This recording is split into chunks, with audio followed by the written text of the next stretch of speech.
Hello and good evening to all of you. Welcome back to the channel. आप सभी का स्वागत है। एंड आज हम लोग फिर से आए हैं अपनी सीरीज कंटिन्यू करने, जो कि पार्ट 7 है। आज हम लोग RRB most expected question part 7 करने जा रहे हैं। अब तक हम लोग पार्ट 6 तक कर चुके हैं। आज सुबह पार्ट 6 अपलोड हो गया था एंड कल ये अपलोड हो जाएगा। ठीक है, सो कंटिन्यू करते हैं अपनी सीरीज के साथ। और कुछ चीज़ें इंपॉर्टेंट हैं, आप मुझे जरूर बताना कि अभी मैं जो क्वेश्चंस आपको करा रहा हूँ वो जनरली आरआरबी जेई के हैं और प्लस एसएससी जेई के मिक्स क्वेश्चन हैं, जो कि सबसे ज़्यादा एक्सपेक्टेड होते हैं वो है। ठीक है, I want to know that, आप मुझे कमेंट सेक्शन में चीज़ बताओ कि क्या आपको आरआरबी जेई के एक्सक्लूसिव आरआरबी जेई के प्रीवियस ईयर क्वेश्चंस की भी सीरीज चाहिए क्या? ऑब्वियसली मोस्ट एक्सपेक्टेड वंस, जो कि सबसे ज़्यादा उम्मीद है आने की और सबसे ज़्यादा आते हैं उनकी, या फिर आपको पूरे पूरे आरआरबी जेई के सिर्फ और सिर्फ पीवाईक्यूज चाहिए? ये मुझे आप कमेंट सेक्शन में ज़रूर बताओ and then I will plan accordingly. ठीक है, आगे ये सीरीज तो मैं चला ही रहा हूँ, लेकिन मैं चाहता हूँ कि क्या मैं आरआरबी के प्रीवियस ईयर क्वेश्चन, मतलब एक्सक्लूसिव प्रीवियस ईयर क्वेश्चन भी करवा दूँ सारे, या फिर ये जो सीरीज चल रही है that is good for you. ठीक है, तो मुझे आप लोग जरूर बताना और प्लस ये जरूर बताओ कि ये सीरीज आपको कैसी लग रही है, क्या इससे आपको कोई बेनिफिट मिल रहा है या इसमें कुछ और एडिशन वगैरह करने की रिक्वायरमेंट है। आप लोग मुझे थोड़ा अपडेट करो उस चीज के लिए, then I will move further. Okay, चलते हैं आगे। सो पहला क्वेश्चन, हाँ पहला क्वेश्चन हमारे सामने कह रहा, the process of improving the physical properties of the soil by adding stabilising agent. Stabilising agents को जब हम ऐड करते हैं और उससे जो सॉइल की प्रॉपर्टीज में इंप्रूवमेंट आता है, मेजरली फिजिकल प्रॉपर्टीज में इंप्रूवमेंट आता है, उस प्रोसेस को हम लोग क्या कहते हैं? तो देखो इस क्वेश्चन में ही इसका आंसर दिया हुआ है। क्या कह रहा है कि फिजिकल प्रॉपर्टीज को इंप्रूव करते हैं स्टेबलाइजिंग एजेंट का यूज करके। क्या यूज करके? स्टेबलाइजिंग एजेंट्स का यूज करके। तो मतलब हम लोग क्या कर रहे हैं, सॉइल को क्या कर रहे हैं, स्टेबलाइज कर रहे हैं। तो option number B will be the right answer. ठीक है, वैसे भी कंसोलिडेशन, कॉम्पैक्शन और लिक्विफैक्शन, ये तीनों फिनोमेना फिजिकल प्रॉपर्टीज को इंप्रूव करने के लिए नहीं होते हैं। तो ऑब्वियसली जो स्टेबलाइजिंग एजेंट्स का यूज हम लोग करेंगे वो सॉइल स्टेबलाइजेशन के लिए किया जाएगा। ठीक है, चलते हैं आगे नेक्स्ट क्वेश्चन की तरफ। दूसरा क्वेश्चन है, the bearing capacity of the soil can be increase. देखो बियरिंग कैपेसिटी सॉइल की कैसे इंक्रीज की जा सकती है। सबसे पहला ऑप्शन आपके पास क्या है, कॉम्पैक्शन। देखो कभी भी सॉइल के एयर वॉइड्स को, किसको, एयर वॉइड्स, या फिर इसको हम लोग ऐसे लिख सकते हैं, ई से डिनोट करते हैं वॉइड रेशियो को। अगर एयर वॉइड्स को हम कम कर पाएंगे तो ऑब्वियसली सॉइल की जो डेंसिटी है वो बढ़ेगी, ये सबको पता होगा। जब डेंसिटी बढ़ेगी तो ऑब्वियसली बेरिंग कैपेसिटी भी, बीसी भी बढ़ेगी, बेरिंग कैपेसिटी भी बढ़ेगी। तो ये तो अच्छी बात है। अच्छा, ड्रेनेज के में इंप्रूवमेंट करेंगे, मतलब क्या है कि सॉइल को अगर हम कॉम्पैक्ट कर रहे हैं या दबा रहे हैं तो उसमें ड्रेनेज अच्छा से अगर हो रहा है, पानी अच्छे से निकल रहा है, मतलब क्या अच्छे से हो रहा है, अगर हम बात करें तो कंसोलिडेशन अच्छे से अगर हो रहा है तो क्या सॉइल की प्रॉपर्टीज इंप्रूव होंगी, या फिर कह सकते हैं कि सॉइल की बेरिंग कैपेसिटी बढ़ेगी? हाँ बिल्कुल बढ़ेगी। तो ऑप्शन नंबर बी भी सही है। ग्राउटिंग एक फिनोमिना होता है, क्या इससे बढ़ेगी? हाँ बिल्कुल बढ़ेगी। तो ऑप्शन, अगर वैसे भी आप देख लो, अगर शुरुआत के दो ऑप्शन सही हैं तो तीसरा ऑप्शन तो already all of the above में आ जाएगा। तो ऑप्शन नंबर डी आपका बिल्कुल सही ऑप्शन हो जाता है। ठीक है, तो बेरिंग कैपेसिटी इंक्रीज हो सकती है कॉम्पैक्शन से, ड्रेनेज से, ग्राउटिंग से, और भी तरीके हैं, ऐसा नहीं है, लेकिन ये आप समझिए कॉम्पैक्शन, कंसोलिडेशन जो मैंने बताई। पहला compaction, sorry one second, let me change the colour. देखो पहला कॉम्पैक्शन और दूसरा कंसोलिडेशन, ये दोनों प्रॉपर्टीज जो हैं ये सबसे ज्यादा इफेक्ट करती हैं बेरिंग कैपेसिटी ऑफ सॉइल के लिए, और ये दोनों ऐसी प्रॉपर्टीज हैं जो कि इंप्लीमेंट की जाती हैं bearing capacity of the soil को इंक्रीज करने के लिए, या फिर गामा डी, या फिर डेंसिटी ऑफ द सॉइल को इंक्रीज करने के लिए, ये भी ऐसे कहा जा सकता है। दोनों बातें एक ही चीज है। ठीक है, चलते हैं नेक्स्ट क्वेश्चन की तरफ। नेक्स्ट क्वेश्चन हमारे सामने, वन सेकेंड, हाँ अब देखते हैं। The primary function of diaphragm wall in the construction. देखो डायफ्राम एक प्रकार की वॉल होती है, इसका मेन प्राइमरी क्या होता है, इसका फिनोमेनन मतलब फंक्शन क्या होता है इसका। देखो डायफ्राम वॉल से पहले समझो कि होती ये क्या चीज है। अगर मैं आपको बताऊं कि डायफ्राम वॉल एक प्रकार की वॉल होती है, एक दीवार होती है एक प्रकार की, और इस दीवार का फंडा ऐसा क्या होता है कि ये बॉडी में भी आपको पता होगा डायफ्राम होता है। एग्जाम्पल के तौर पर समझिए, आप बॉडी में आपके डायफ्राम होता है, जो हिचकी आती है वो डायफ्राम के, जो आपको कभी हिचकी आती है वो डायफ्राम के डिस्फंक्शन से हो जाती है, डायफ्राम ऊपर नीचे सिकुड़ जाता है जिसकी वजह से आपको हिचकी आती है। ठीक है, एयर आने लगती है। तो वैसे ही डायफ्राम वॉल भी एक प्रकार की वॉल होती है जो कि जो भी मटेरियल रखा है उसको प्रोटेक्ट करती है, ठीक है, उसके जो बियॉन्ड, जो उसके दीवार के जो पार में मटेरियल जो भी है उसको प्रोटेक्ट करती है। अल्टीमेटली डायफ्राम वॉल एक प्रकार की डीप रिटेनिंग स्ट्रक्चर्स हैं जो कि use in excavation to prevent the collapse of soil. Example क्या है इसका, जैसे आपने कोई मिट्टी की खोदी मान लीजिए, ठीक है, अब ये मिट्टी का पहाड़ टाइप का आपने मान लो लगा दिया बाई चांस, ठीक है, अब यहाँ पे आपने एक डायफ्राम वॉल टाइप की खड़ी कर दी, जिससे क्या हुआ, ये जो पहाड़ है आपका ये इधर उधर भागेगा नहीं, अल्टीमेटली प्रोटेक्ट करने के लिए होता है रिटेनिंग स्ट्रक्चर्स को, ठीक है, सॉरी सॉइल को कोलैप्स करने के प्रिवेंट करने के लिए होता है, ठीक है। तो diaphragm wall will act as a retaining structure, मतलब जैसे एक रिटेनिंग स्ट्रक्चर एक्ट करता है वैसे ही हमारा डायफ्राम वॉल भी एक्ट करेगी, लेकिन कहाँ एक्ट करेगी, एक्सकेवेशंस में एक्ट करेगी, ठीक है, एक्ट करेगी। तो option number C will be the right answer, जो कि क्या होगा, act as a retaining structure. चलते हैं नेक्स्ट क्वेश्चन की तरफ। नेक्स्ट क्वेश्चन हमारा है the chemical responsible for setting of the cement. देखो सिंपली बात आप समझो, सेटिंग ऑफ द सीमेंट के लिए कौन सा केमिकल रिस्पॉन्सिबल होता है, ठीक है। देखो वही chemical setting of the cement के लिए रिस्पॉन्सिबल होगा जो कि अर्ली स्ट्रेंथ को प्रमोट करेगा, ठीक है, सेटिंग ऑफ द सीमेंट के लिए जो कि अर्ली स्ट्रेंथ को प्रोवाइड करेगा। अर्ली स्ट्रेंथ हमारा क्या प्रोवाइड करता है, क्या C2S प्रोवाइड करता है या C3S प्रोवाइड करता है या C3A प्रोवाइड करता है। अब देखो ध्यान से एक बात समझना, अगर यहाँ पे सेटिंग की जगह, सिर्फ सेटिंग की जगह अगर यहाँ पे लिखा होता एक वर्ड क्विक सेटिंग, तो हम जरूर कह देते कि वो C3A हो जाएगा, क्योंकि क्विक सेटिंग C3A की मदद से हो जाती है। लेकिन यहाँ पे कह रहा है chemical which is responsible for the setting of the cement, यहाँ पे कोई क्विक की बात नहीं कर रहा, नॉर्मल सेटिंग की बात कर रहा है। तो नॉर्मल सेटिंग में सबसे पहले जो अर्ली गेन ऑफ स्ट्रेंथ होती है, सबसे पहले जो गेन ऑफ स्ट्रेंथ होती है वो सिर्फ एक ही चीज की वजह से होती है, वो होती है C2S के कारण, सॉरी C3S के कारण होती है, ठीक है। और जो लेटर मतलब एक लॉन्ग टर्म स्ट्रेंथ गेन होती है वो हमारी किसकी मदद से होती है, C2S के कारण। तो अब यहाँ पे हमसे पूछ क्या रहा है, chemical responsible for setting of the cement, मतलब जो सेटिंग के लिए रिक्वायरमेंट हो रहा है अर्ली स्ट्रेंथ के लिए रिस्पॉन्सिबल होगा, वो क्या होगा, वो केमिकल होगा try calcium silicate, that is C3S। और उसमें ऑप्शन में भी आपको यही दिया है। बाकी आप अगर ऑप्शन देखेंगे ध्यान से तो कोई भी ऑप्शन ऐसा नहीं है जो कि मैच कर रहा हो। देखो कैल्शियम हाइड्रोक्साइड तो बिल्कुल नहीं होगा, सिलिका सिर्फ सिलिका नहीं हो सकता है, फेरिक ऑक्साइड भी नहीं हो सकता, तो बचता क्या है, सिर्फ that is tricalcium silicate हो सकता है, वो बिल्कुल सही आंसर है। Option number C will be the right answer, ठीक है। चलो आगे, डेंसिटी ऑफ माइल्ड स्टील कितनी होती है अप्रोक्सीमेटली। देखो डेंसिटी ऑफ माइल्ड स्टील ये एक डायरेक्ट डेटाबेस क्वेश्चन है, आपको पता होना चाहिए। 7.85 ग्राम पर सेंटीमीटर क्यूब या फिर 78 to 50 kg पर मीटर क्यूब में भी लिखा जाता है, ठीक है, 7850 ऐसे भी लिख सकते हैं, कोई दिक्कत नहीं, ठीक है। चलते हैं आगे नेक्स्ट क्वेश्चन के ऊपर। नाउ 56 क्वेश्चन नंबर 56 हमारा क्या क्या कह रहा है, कह रहा है the minimum curing period for the concrete as per IS 456/2000 is. Minimum curing period क्या होना चाहिए कंक्रीट के लिए। देखो यहाँ पे एक सवाल में सबसे इंपॉर्टेंट चीज उसने बता दी है पहले कि भैया हमें क्या चाहिए, हमें मिनिमम क्यूरिंग पीरियड चाहिए, मैक्सिमम की आइडियल की बात नहीं कर रहा, मिनिमम क्या हो सकता है एक कंक्रीट के लिए। तो देखो 7 दिन का समय जो होता है, minimum of 7 days of curing is required for OPC। OPC से अगर हम ऑर्डिनरी पोर्टलैंड सीमेंट से अगर हम कोई कंक्रीट बनाते हैं तो उसके लिए 7 दिन का समय लगता है, ठीक है। और यही अगर सेम कंक्रीट में हम कोई मिनरल एडमिक्सचर्स ऐड कर देते हैं, अगर इसमें एडमिक्सचर ऐड कर दें हम, तो इसमें कितना समय लगता है, तो उसमें 14 दिन का समय लगता है। तो मिनिमम पूछ रहा है और सिर्फ कंक्रीट की बात कर रहा है विदाउट एडमिक्सचर, कोई एडमिक्सचर की इसमें कहीं रिक्वायरमेंट नहीं मेंशन की गई है। तो ये क्या हो जाएगा option number B, that is 7 days will be the right answer. 7 दिन का समय लगेगा, मिनिमम क्यूरिंग पीरियड होता है, और अगर इसमें एडमिक्सचर ऐड कर देते हैं तो वो 14 दिन हो जाता है, ठीक है। ओके नेक्स्ट क्वेश्चन, ये भी एक डेटाबेस क्वेश्चन है, सिंपल सा पूछ रहा है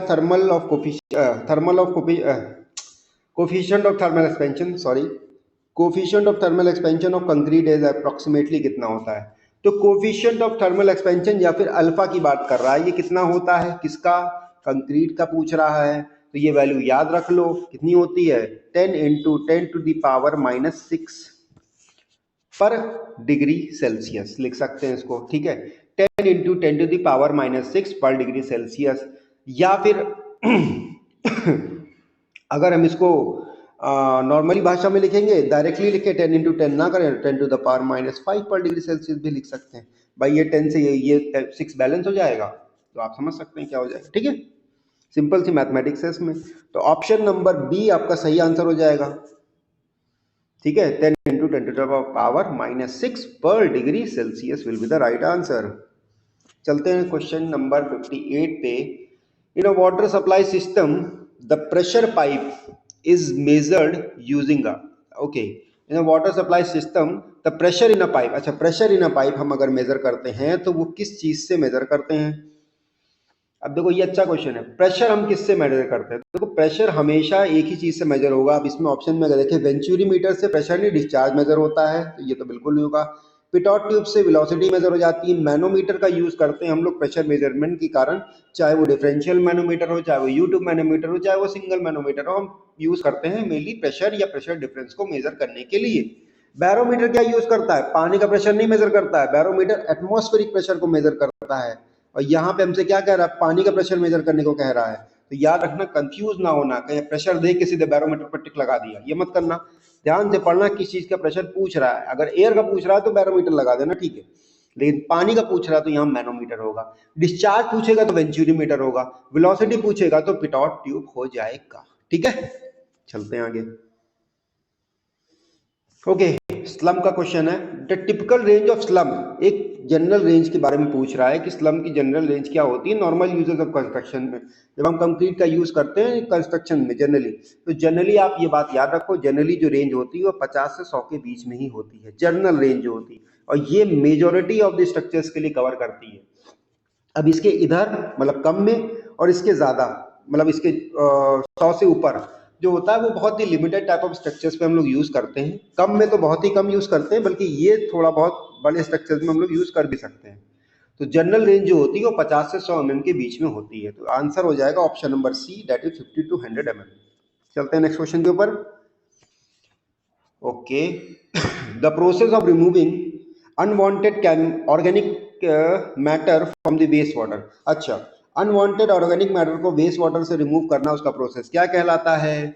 सिंपल बात है, अगर हमें कोई भी प्रकार का ऑर्गेनिक मैटर रिमूव करना है, देखो यहाँ पे इसने मेंशन किया है कोई इनऑर्गेनिक मैटर नहीं रिमूव करना है। अगर इनऑर्गेनिक मैटर होता तो हम सेडिमेंटेशन का यूज कर सकते थे, लेकिन यहाँ पे ऑर्गेनिक है तो सेडिमेंटेशन और फिल्ट्रेशन नहीं होगा। क्लोरीनेशन का काम क्या होता है, क्लोरीनेशन हम लोग यूज करते हैं डिसइंफेक्शन के लिए, ठीक है, डिसइंफेक्शन के लिए यूज करते हैं, तो ये तो बिल्कुल भी नहीं होगा।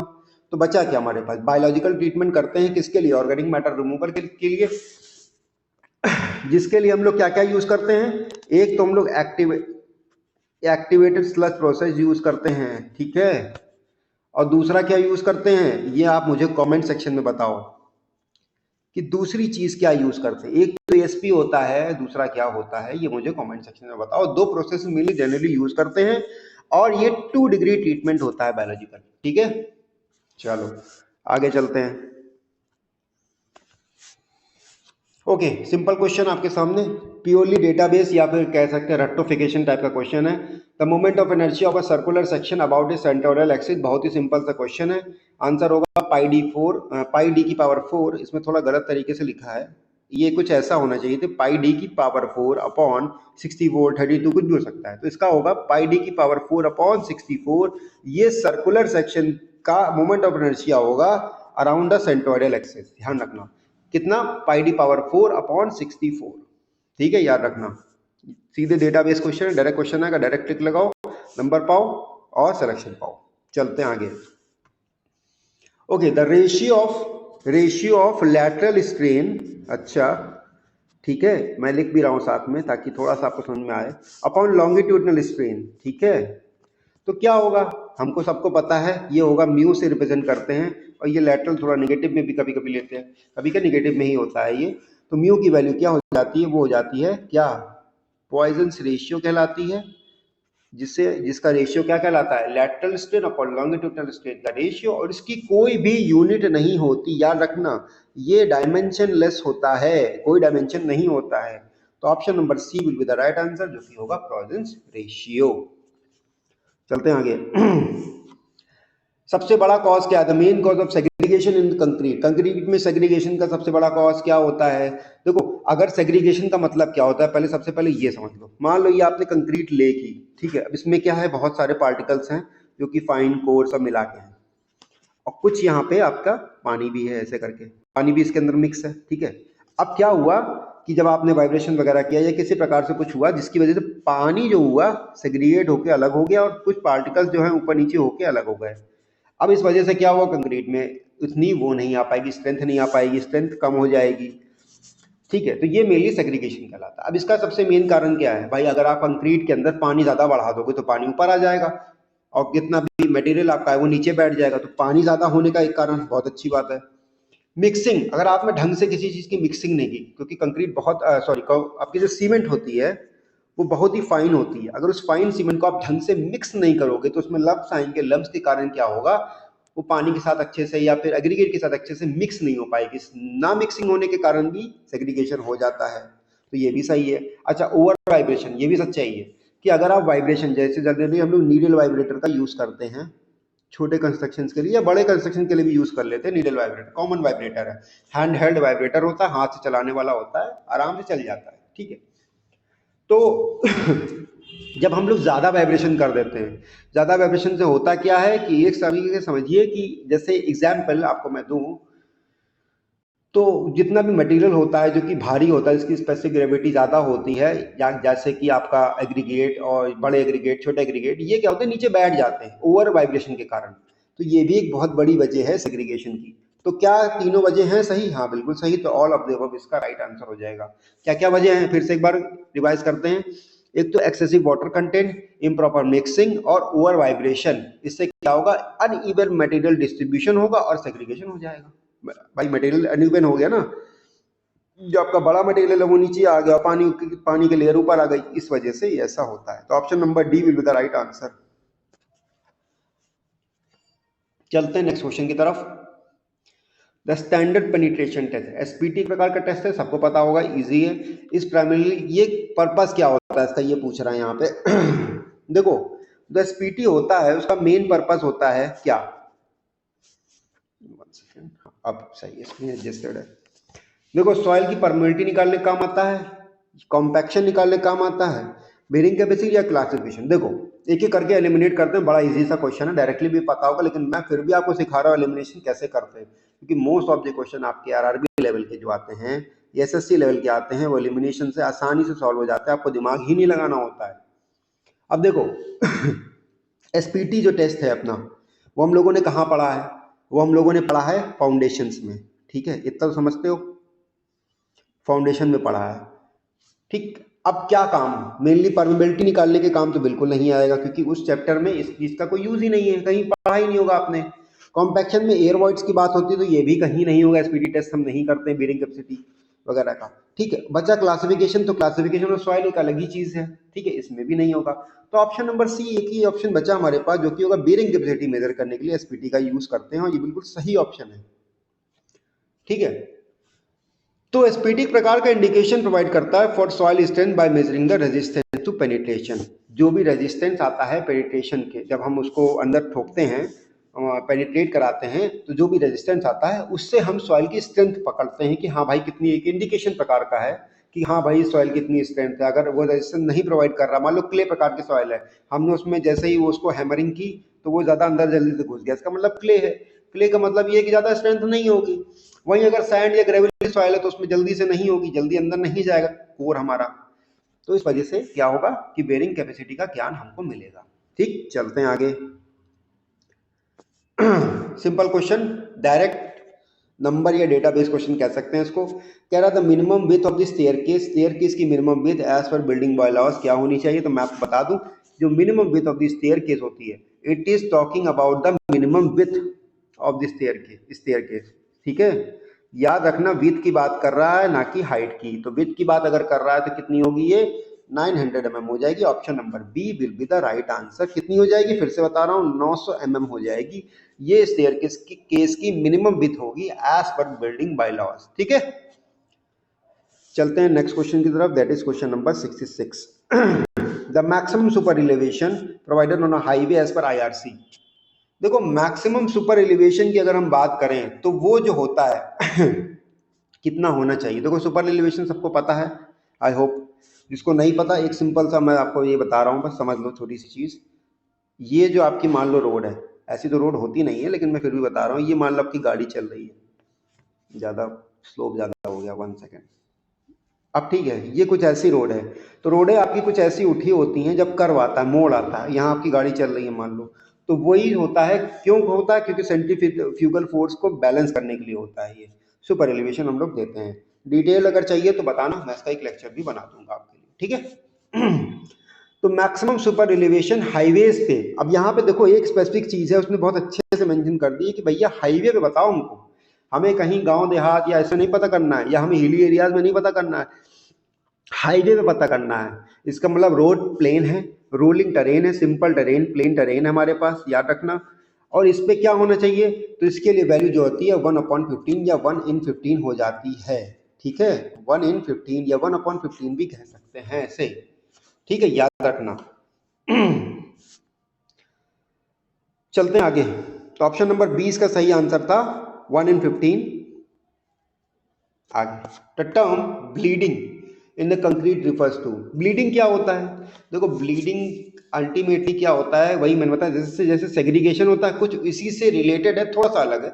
इसमें क्या होगा कि जो मान लो ये कंक्रीट है, ये स्ट्रक्चर बनाया था, ये पार्टिकल्स है, इसमें पानी जो है अपना अपने आप ऊपर ट्रेवल करने लगता है, पानी बाहर निकलने लगता है कंक्रीट से। इसमें लगता है कि ऊपर सरफेस पे खूब सारा पानी आ गया है, तो ब्लीड कर रहा है, ऐसा लग रहा है, ठीक है, तो इसे ब्लीडिंग कहते हैं। तो ब्लीडिंग से आपको समझ में आ गया कि ऐसा लगता है कि खून, मतलब ऑब्वियसली लाल रंग का नहीं है तो खून नहीं है, लेकिन हाँ ऐसा लगता है कि पानी बाहर निकल रहा है। तो क्या होता है यहाँ से देखें अगर हम लोग तो सेपरेशन ऑफ कोर्स एग्रीगेट में भी हो सकता है, लेकिन और अगर प्रिसाइज बात करें तो क्या होगा, अपवर्ड मूवमेंट ऑफ वाटर। अभी मैंने बताया क्या होता है, ये पानी का ऊपर चलना ही कहलाता है हमारा ब्लीडिंग। देखो अगर हम सेपरेशन ऑफ कोर्स एग्रीगेट की बात करें तो वो सेग्रीगेशन में आ जाता है, जब सेग्रीगेट मतलब अलग अलग सेग्रीगेट हो जाते हैं सारे एग्रीगेट, ठीक है, तो वो हम लोग कह सकते हैं कि सेग्रीगेशन है, तो ये सेग्रीगेशन हो जाएगा। लेकिन अगर हम बात करेंगे अपवर्ड मूवमेंट ऑफ वाटर तो वो सिंपली हो जाएगा ब्लीडिंग। बाकी मॉइस्चर लॉस की बात नहीं है, डेवलपमेंट ऑफ क्रैक्स की कोई बात इसमें है नहीं। यही दो कंफ्यूजिंग एक थे आपस में, जो कि कंफ्यूज आपको कर सकते थे एग्जामिनेशन में, ठीक है। तो ऑप्शन नंबर 20 का सही आंसर हो जाएगा। चलते हैं आगे। क्वेश्चन नंबर 68 आपके सामने, the suitable type of the bond for marine structures. Marine structures के लिए suitable type of cement, suitable type of cement for marine structure. देखो मरीन स्ट्रक्चर्स के लिए ऐसी सीमेंट हमें यूज करनी पड़ेगी जिसका जो जल्दी सेट हो जाए, सबसे बड़ी बात है, ठीक है। और सबसे बड़ी बात है, पानी में अगर किसी प्रकार की केमिकल्स हैं तो उसका अटैक को रेजिस्ट करे। तो एक ही प्रकार की सीमेंट है जो कि यहाँ पे अटैक को रेजिस्ट कर सकती है बहुत ही हाई लेवल पे, वो है हमारी सल्फेट रेजिस्टिंग सीमेंट, जो कि हम लोग मेजरली पानी के अंदर यूज करते हैं। और वो भी कौन से पानी में? मरीन, मतलब सी में। साफ का है मरीन, मरीन का मतलब सी, और सी का मतलब सॉल्ट, मतलब नमक होगा, केमिकल्स होंगे ज्यादा, एब्रेसिव नेचर के होंगे। यहाँ पे सल्फेट रेजिस्टिंग सीमेंट का सबसे अच्छा उपयोग करते हैं हम लोग मरीन एनवायरमेंट के अंदर, सल्फर अटैक को रोकने के लिए, ठीक है।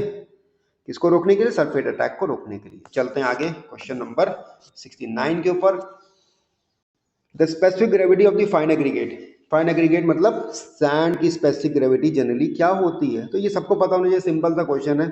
वैसे तो 2.65 हम लोग जनरली कंसीडर करते हैं, 2.5, 65 या 2.7 के अराउंड, लेकिन यहाँ पर रेंज में बात की है तो एक ही रेंज इसके बीच में आ रही, जो कि है ऑप्शन नंबर बी, 2.4 से 2.9। तो option number B will be the right answer. कोई भी इनऑर्गेनिक पार्टिकल होगा, उसकी जो सॉरी स्पेसिफिक ग्रेविटी होगी वो अराउंड 2.65 या 2.7 दी होगी, ठीक है। चलते हैं आगे।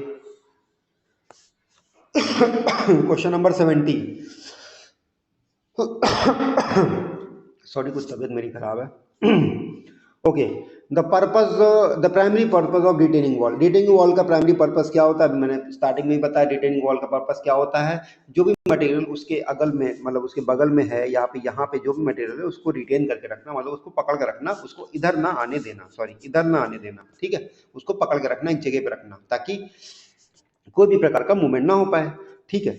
Support vertical load, vertical load को सपोर्ट करने के लिए यूज करते हैं, नहीं बिल्कुल गलत है। रिड्यूस वाटर प्रेशर की यहाँ कोई बात ही नहीं, एस्थेटिक्स की तो बिल्कुल ही कोई बात नहीं है, क्योंकि एस्थेटिक्स के लिए नहीं करते, सुंदरता के लिए नहीं करते हैं। एस्थेटिक मतलब सुंदरता के लिए काम नहीं करते, जरूरत है इसलिए करते हैं। तो क्या जरूरत है मेनली कि लैटरल मूवमेंट मतलब इस तरीके का मूवमेंट रोकने के लिए हम लोग रिटेनिंग वॉल का स्ट्रक्चर यूज करते हैं, ठीक है। अच्छा, लॉन्गिट्यूडनल मूवमेंट क्या होगा, ऐसे करके हो जाएगा, याद रखना। तो लैटरल मूवमेंट को रोकने के लिए हम लोग रिटेनिंग वॉल का यूज करते हैं, ठीक है। चलते हैं आगे। Question number 71, the type of failure that occurs in a short column. देखो सिंपल सा क्वेश्चन है, बताता हूँ, याद रख लो। शॉर्ट कॉलम में क्रशिंग फेलियर होता है, लॉन्ग कॉलम में बकलिंग फेलियर होता है, और इंटरमीडिएट कॉलम क्या है, वो शॉर्ट भी हो सकता है, लॉन्ग भी। तो इसमें से क्रशिंग भी हो सकता है, बकलिंग भी हो सकता है, ठीक, समझ में आ गया। शॉर्ट में शॉर्ट में क्रशिंग फेलियर, लॉन्ग में बकलिंग, इंटरमीडिएट में दोनों में से कुछ भी हो सकता है, डिपेंड करता है कि वहां पे सिचुएशन क्या है। तो ऑप्शन नंबर बी इसका राइट आंसर हो जाएगा, दैट इज क्रशिंग फेलियर हो जाएगा, जब हमारा कॉलम क्या होगा, शॉर्ट कॉलम होगा। कौन सा कॉलम होगा, शॉर्ट कॉलम, ठीक है। चलते हैं आगे। अब ये वर्ड थोड़ा नया आपके सामने है, लेकिन सिंपल सी बात है। कह रहा the process of applying shotcrete, process of applying shotcrete क्या होता है, शॉर्टक्रीट को अप्लाई करने का प्रोसेस क्या होता है, ठीक है, ये पूछ रहा है। पहली बात तो पता होना चाहिए कि शॉर्टक्रीट है क्या चीज भाई, ये है ना। तो शॉर्टक्रीट एक प्रकार का high velocity application of concrete है। मतलब एक तरीके समझो कि हम किसी पाइप की मदद से या किसी इक्विपमेंट की मदद से एक हाई वेलोसिटी, हाई प्रेशर पे कंक्रीट को रिलीज कर रहे हैं, ताकि वो कंक्रीट किसी दीवार पे या किसी चीज पे चिपक जाए जाके, ठीक है। इसे शॉर्टक्रीटिंग कहते हैं। इसमें हाई प्रेशर पे हम स्प्रे करते हैं, या कह लो कि अप्लाई करते हैं, हाई वेलोसिटी एप्लीकेशन, ठीक है। कॉमनली यूज कहाँ पे होता है, देखो गुफा, जो हमारी टनल्स होती हैं वहां यूज होता है, मेनली टनल्स में हम लोग इसको यूज करते हैं, ठीक है। तो शॉर्टक्रीट का अब हम देखें, the process of applying shotcrete involves spraying a concrete at the high pressure. तो ऑप्शन नंबर ए सही हो जाएगा, बिल्कुल एक ही ऑप्शन है सामने जो दिख रहा है। Laying of concrete in slip form work नहीं होगा, कॉम्पैक्शन बिल्कुल नहीं होगा, क्यूरिंग कंक्रीट, तो ये तीनों तो गलत हो गए ऑब्वियसली, ठीक है। तो बचा क्या, option number A, spraying of concrete under high pressure is called shotcreting या शॉर्टक्रीट।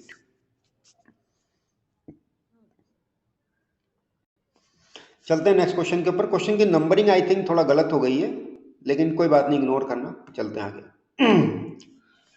The optimum moisture content of the soil is determined using. देखो ओएमसी को डिटरमाइन करने के लिए क्या यूज करते हैं, सबको पता होना चाहिए। एक ही टेस्ट होता है जिसे हम लोग क्या कहते हैं, प्रॉक्टर भैया का टेस्ट। किसका टेस्ट, प्रॉक्टर का टेस्ट, जिससे हम ओएमसी डिटरमाइन करते हैं। ओएमसी की मदद से हम क्या डिटरमाइन कर सकते हैं, dry density gamma D determine करते हैं। एक और चीज है, अगर ओएमसी बढ़ेगा तो गामा डी घटेगा, ये सबको पता होना चाहिए। या फिर ऐसे कह सकते हैं कि अगर ओएमसी घटेगा तो गामा डी बढ़ेगा, उल्टा भी लिख सकते हैं। एक और चीज है कि अगर हम कॉम्पैक्शन एनर्जी, कॉम्पैक्ट करने की शक्ति जो होती है, कॉम्पैक्शन एनर्जी को बढ़ाते हैं अगर, है ना, ताकत ज्यादा लगाते हैं, कॉम्पैक्शन बहुत भारी चीज से करते हैं, तो एमसी में क्या होता है, डिक्रीमेंट आता है। इसको समझने के लिए देखो, ये सारा सौदा समझने के लिए एक चार्ट को समझ लो तो आपको बहुत अच्छे से चीजें समझ में आ जाएंगी, ठीक है। मैं एक चार्ट आपके सामने पेश कर रहा हूँ, बस आप ध्यान से उस चीज को देखते रहना कि कैसे क्या है, ठीक है।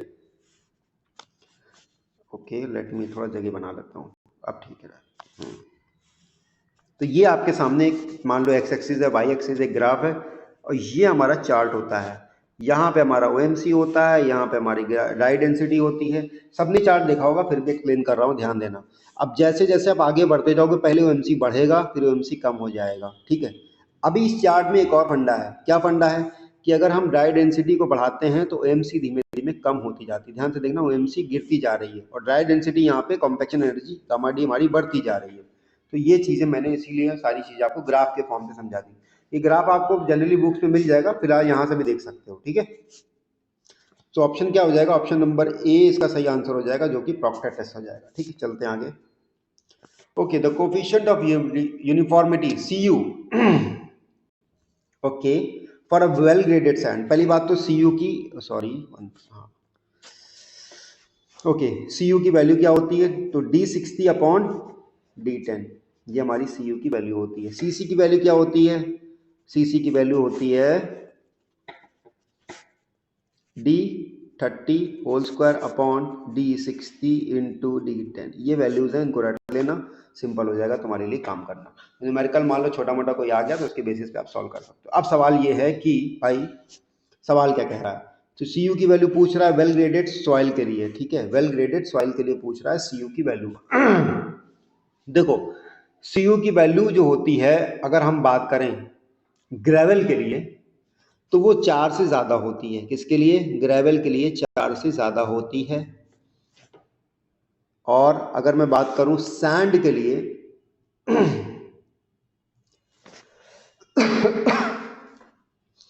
सैंड के लिए तो वो ग्रेटर देन 6 होती है CU की वैल्यू, ठीक है, ये याद रखना, सिंपल सी बात है। तो इसमें एक ही ऑप्शन मैच करेगा आई थिंक, जो कि एग्जैक्टली यही बात बोल रहा होगा, क्या कि भाई greater than 4 for gravels and greater than 6 for sand.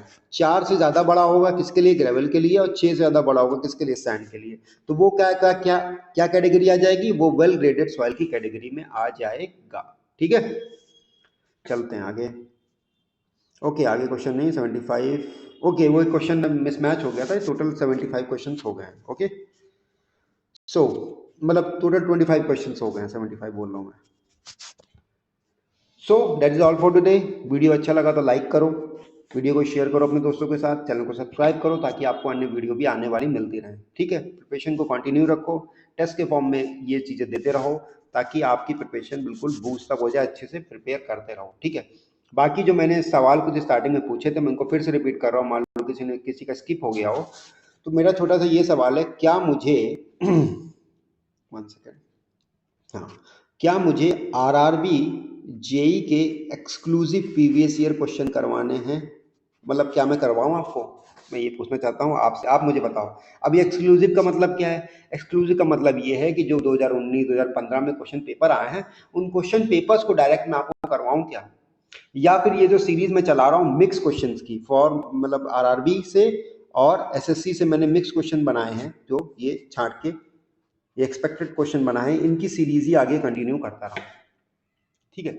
ये मुझे आप क्लियर करके बताओ please in the comment section, उसी हिसाब से मैं आगे आपको जो भी आपका ज्यादा इंटरेस्ट आएगा उस हिसाब से मैं आगे चीजें आपके लिए करता रहूंगा, ठीक है। बाकी मैं एक पोल भी डाल दूंगा, अगर आप चाहोगे तो आप पोल भी कर सकते हो, थोड़ा आपके लिए ईजी हो जाएगा, ठीक है। So that is all for today, take care, goodbye, thank you.